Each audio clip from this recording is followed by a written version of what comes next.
Prečo on mlčí, keď ona potrebuje hovoriť? Prečo ona plače, keď on ponúka riešenie?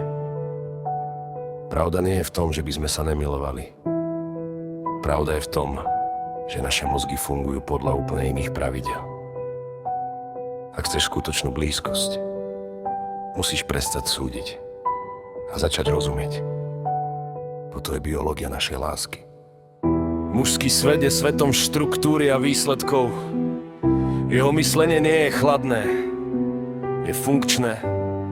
Pre muža je každá emócia problémom, ktorý treba vyriešiť, aby bola jeho žena opäť v bezpečí. Keď mu hovoríš o svojom trápení, jeho mozog okamžite hľadá cestu von. Nechce ťa ignorovať, chce ťa zachrániť. Pre muža je láska činom.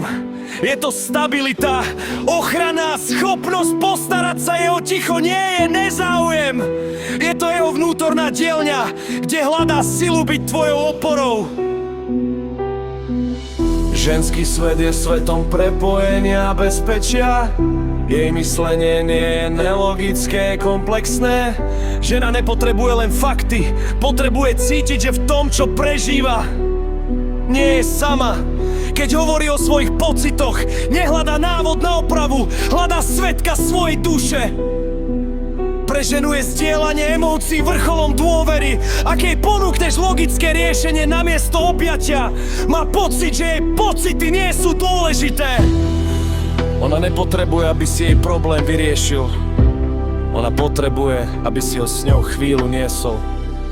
Hľadá cieľ, ona hľadá cestu. On potrebuje ústu za to, čo robí. Ona potrebuje pocit, že je videná v tom, kým je skutočné pochopenie. Znamená prijať, že on nikdy nebude cítiť svet tak ako ty. A ty nikdy nebudeš vnímať svet tak logicky ako on. Nie sme rivali, sme dve časti jedného celku, ktoré sa potrebujú doplňať, neprerábať. Prestaňte chcieť, aby váš partner bol vašim odrazom. Začnite oslavovať rozdiely, ktoré vás robia silnejšími. Napíšte mi do komentárov, čo najdôležitejšie ste sa o tom druhom naučili vy. Zdieľajte tento odkaz so svojim partnerom. Možno je to presne to, čo dnes potrebuje počuť.